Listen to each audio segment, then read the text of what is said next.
Hey everybody, we're just here working on Ben's 1981 Delorean. It's a pretty sweet car, stainless steel all around, and we're going to be adding some more stainless steel to it right now. So today we've already put in some lower control arm that are stainless steel. He does have some lowering springs, coil-overs, stainless. So the last piece to get rid of is this ugly upper factory rusty control arm. So here's the Delorean Industries stainless steel control arm, and we have upper ball joints from Delorean Go, which is a UK company, and it makes a higher performance ball joint in the Delorean community. Also with the lower ball joint, we're going to press out the lower ball joint on this lower control arm and put the Delorean Go UK ball joint in. Comes with the nice new bolt. Then the bottom bolt for the strut tower in here goes to the lower control arm. We'll be adding the stainless steel pine joint stiffeners, and they just stiffen between the lower strut and the strut tower frame.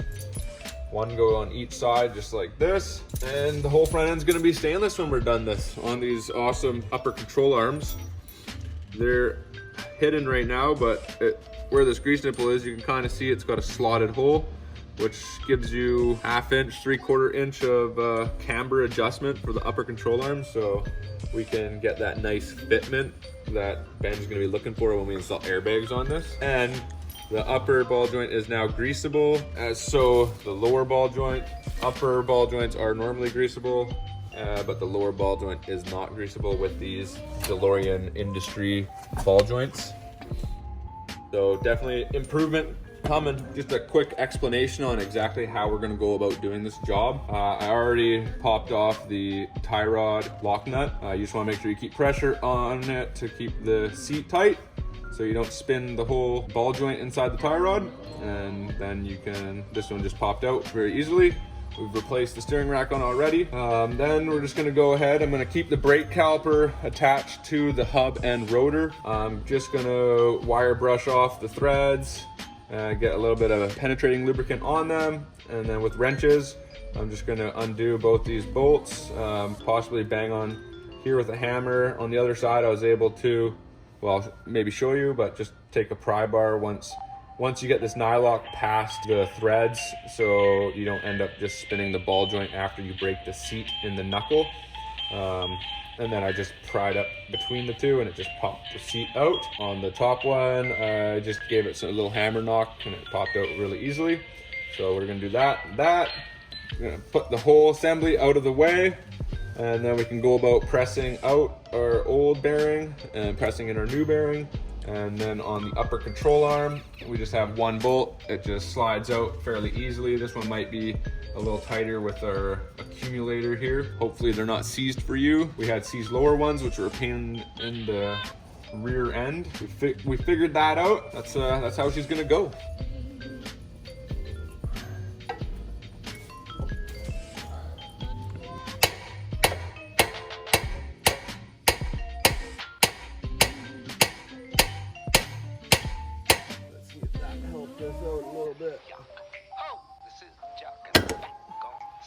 Oh yeah, we're good.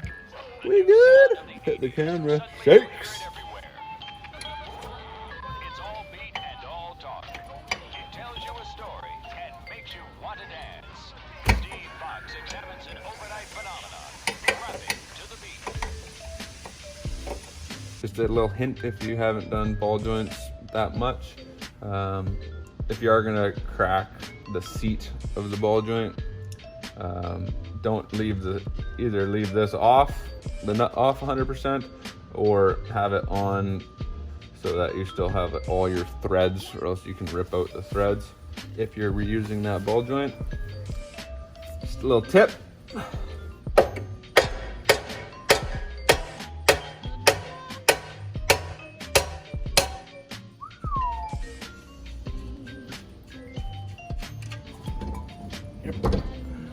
We're just gonna to install our strut spacers before we remove our ball joint, just because we're going to put a lot of torque on when I'm pulling on my breaker bar. There's a lot of torque, and this is just going to stiffen it up instead of causing some damage that we don't want to happen.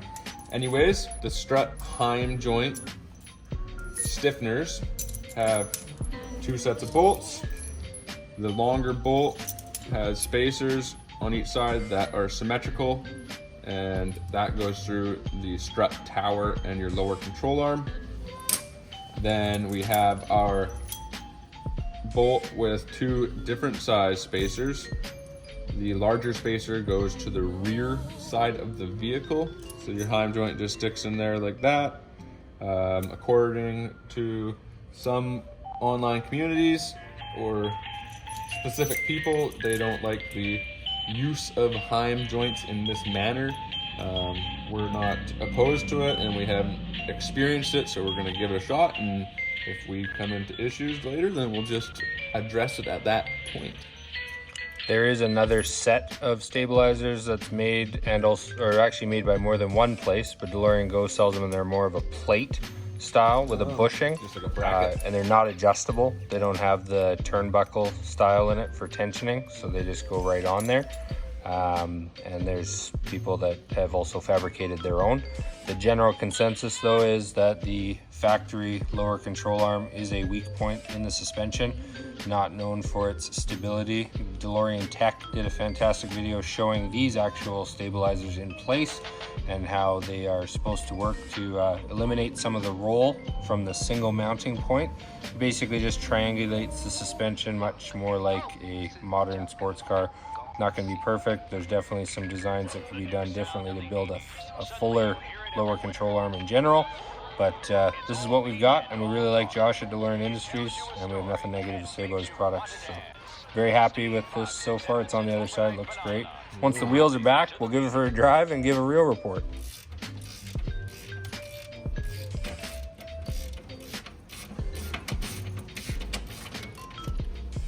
One thing I was told when we put the control arms in was that these bolts were supposed to go the other way with the threads facing forward. The nice thing about how we put them in is that it's a lot easier to put the stabilizers on because we can just push those bolts right through. As you can see, I had the frame repaired. When Pierce and I did the original lower control arm install, we found there was quite a bit of corrosion there, and we'd use a ball joint press to actually get that bolt out and hold it stable. And there was a lot of corrosion and negative impact, so we had a talented local welder come in and fix that up with a fish plate. Looks great now, holds strong, and we'll get back to you once we have the first set through. Okay, so Ben was mentioning that he had all this rot and damage here when we pulled the bolt out last time, and I just wanted to really put into your head that that bolt on the factory bolt, if it's never been removed and it's lived in North America, if it's been in bad weather, you might have a seized bolt inside of these long bushings here, and it is a nightmare to replace. You're gonna make sure you need a torch and presses with different attachments and fittings. Just beware if you're turning on this bolt to remove it and it doesn't want to move, be careful, because you might have a big job ahead of you. And then another good tidbit that Ben came up with, because he's fairly one of those fart smellers, is once we tap this through, we just used this bolt, because there's tons of little spacers. There's a spacer on each side, a bushing on each side. Same with even on that one, because there's different stresses on the lower control arm. Just as that bolt comes out, this bolt just follows it through all of those different spacers. So we're just gonna do that, and it just makes our life a lot easier.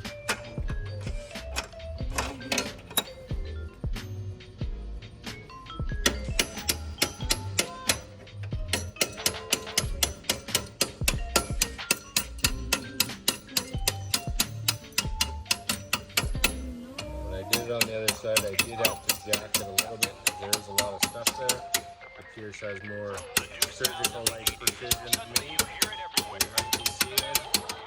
It's all beat and All right, so we were a little cockeyed for the hole there, just with the tension of the suspension, if you will. So we got the jack, we got the hammer, and we put it on the base of the coil-over just to lift it up a little bit. Now Pierce will give it a little tappa. You don't want to go all the way through yet, just because you do have to get that other turnbuckle on there. You want to make sure the spacers are on as they were designed. Yes, sir. Yes, sir. So all of those will go on first. There's a big washer, a spacer, and then a tapered spacer. I don't know the technical terms. That goes on there, and then you're going to want to put that guy on. Again, might have to do a little bit of adjusting to get it exactly where you need it to go, and that's the nice thing about this design. It's quite adjustable. Now you're all the way through. Your washer and nut go on. There's a lot of thread available with these. We've had people mention about those bolts being real long. I'm not an engineer or a physicist, so I'm not sure why that would be a bad thing, but it seems to help with what we're trying to do.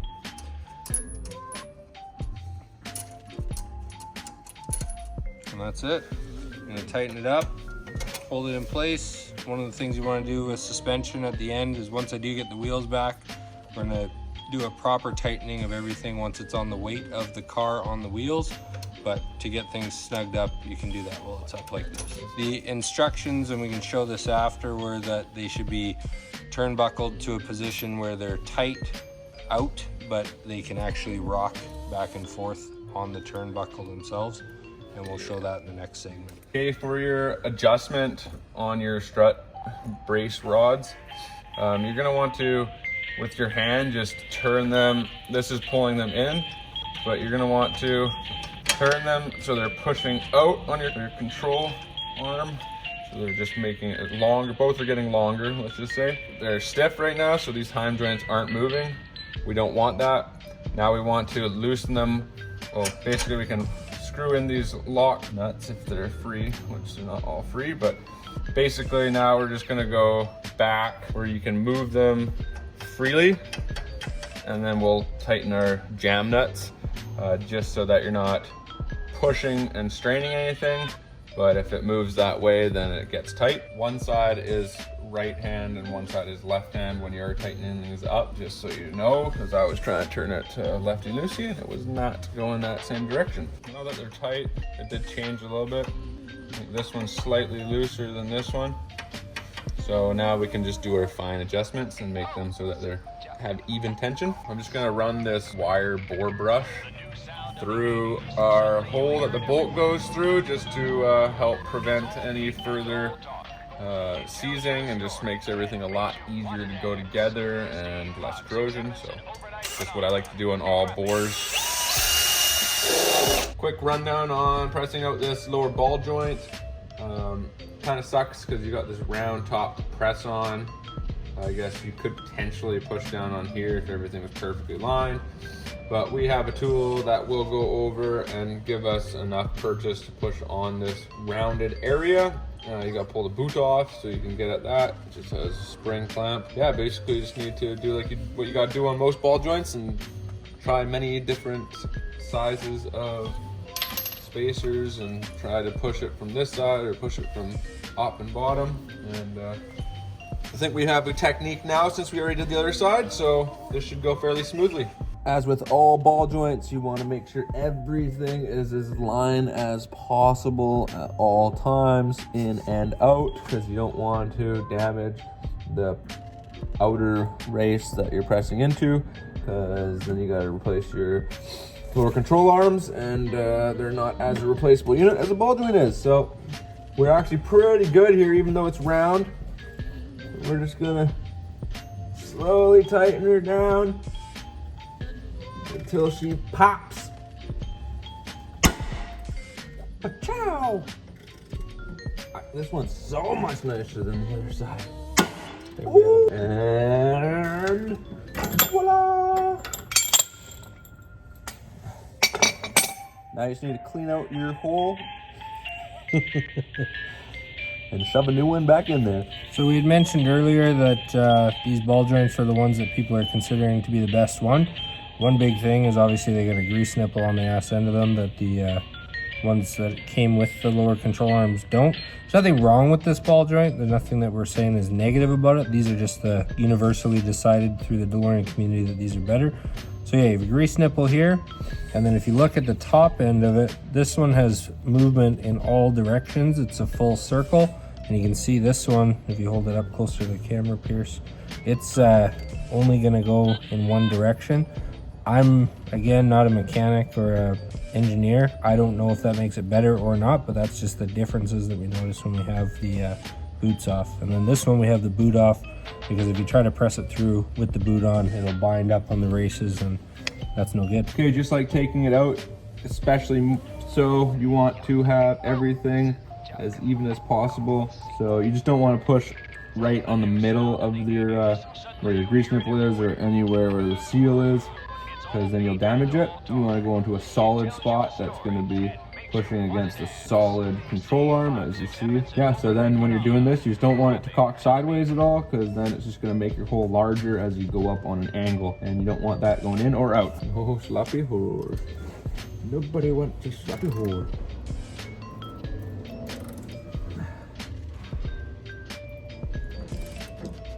I made them extra sloppy. And as you're going up, we're just gonna take a look to make sure everything's looking just as good as we originally started. Yes, sir, she is money. It is not a smooth sailor. She goes in tight.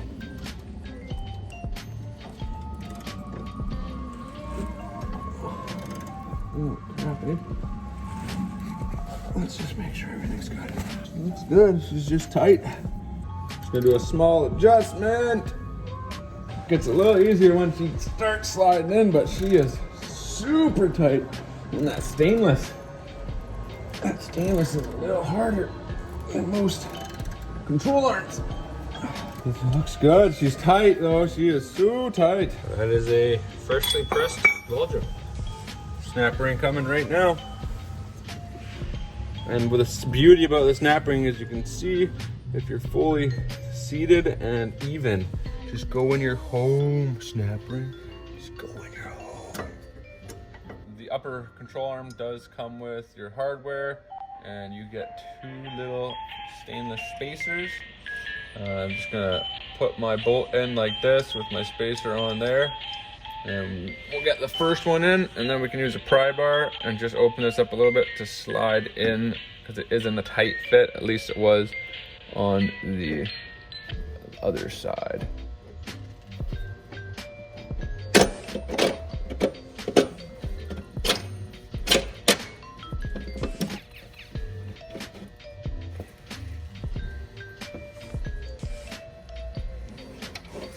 Still a little tight, so I'm just gonna give it a little wedge here just to open it up. Oh, our bolt's still in the hole.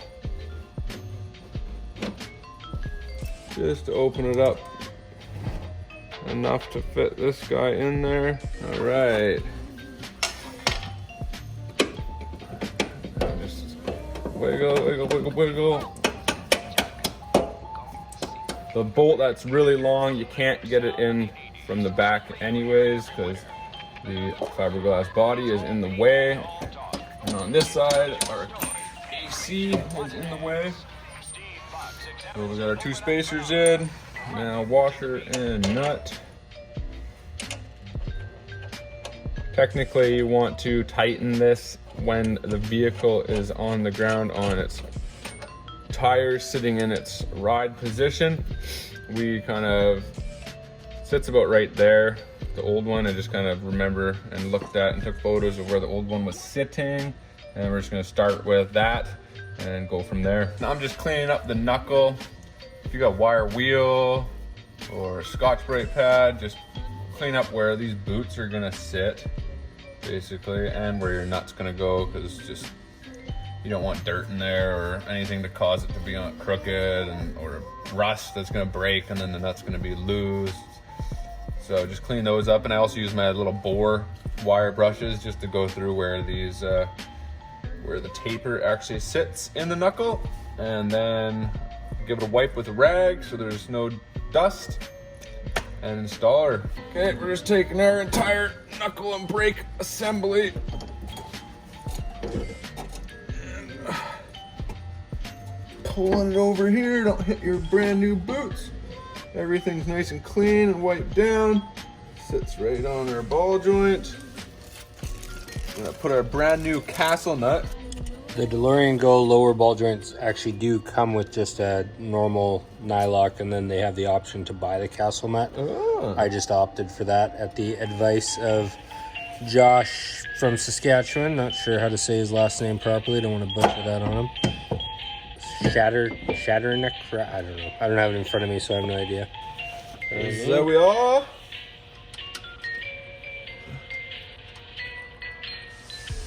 With this upper one, we're gonna want to be able to push down on the seat and the knuckle so that that nylock doesn't turn, whereas castle nuts will just spin all the way down by your fingers. 11/16 on the bottom, 5/8 on the top for the new ones.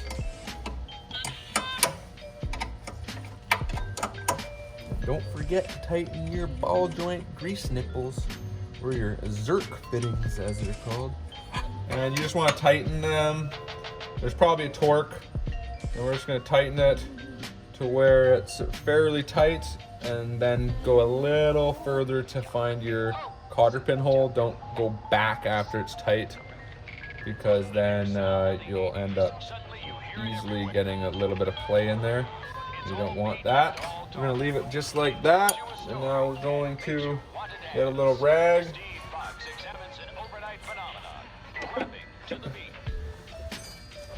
And we're just gonna go like that to put some pressure on that paper, like that. Now she's all the way in. And now I'm not gonna have any problems turning that ball joint by accident.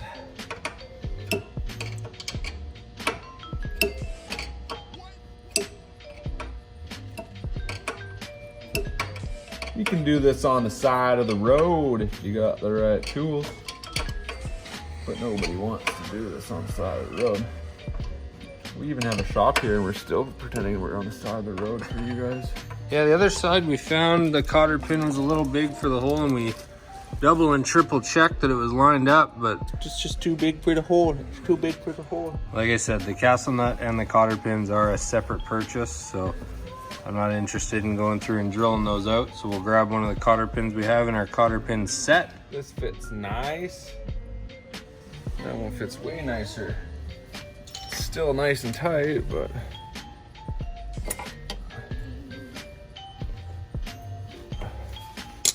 voila! Now tie rod and super. We're using a nylock. Technically, they don't want to do that, but this is our car, so we're not too concerned about it.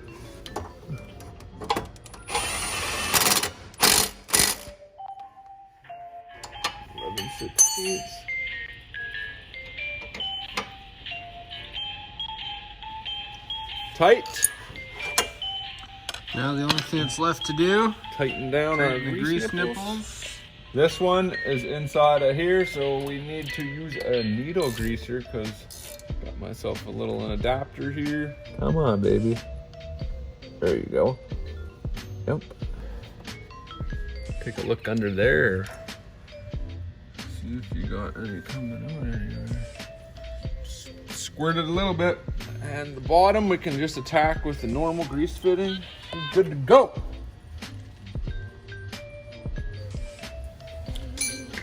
It's a beautiful thing, ladies and gentlemen.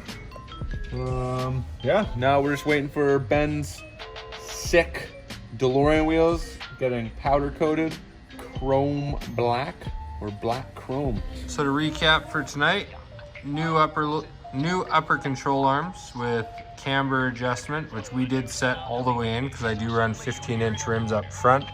No rubbing so far, but there are some options and ideas to go lower, and also Nick Reed had told me that with some camber you are able to maybe fit a little bit different tire size, so in the future we've got that. We went with the lower control arm stabilizers from Delorean Industries as well. We already had the lower control arms, but we went ahead and upgraded the ball joints to the Delorean Go Euro lower ball joints. And that was today's task. Yeah. We'll show you on the other side that we did that one ahead of time just to make sure we knew what we were doing and no surprises. Each side of the car is always a little bit different. When we did the lower control arms on this side, we had no major issue, but then on the other side, it was a huge issue. I know I do have a little bit of frame corrosion there. It's mainly surface so far, but I will get to it. There was a leaky clutch reservoir line at one point that leaked on there, but those are on. Also did put the anti-vibrational steering shaft from Delorean Industries as well. Made sure that was fitting nice and tight on the shaft coming out of the, I guess it would be a firewall on most cars, not really on a Delorean because the engine's in the back. And it hooks up to the steering rack right there. The bigger knuckle goes at the bottom. You want to make sure to really get those jam nuts onto the splines and then the back nut to hold it in place. And that's all set. Stay tuned because Ben has a brand new right wheel bearing that we've already installed. So maybe one day you'll get to see how to change a rear wheel bearing on the vehicle. That was a combination of presses and tools to get that done, wasn't it?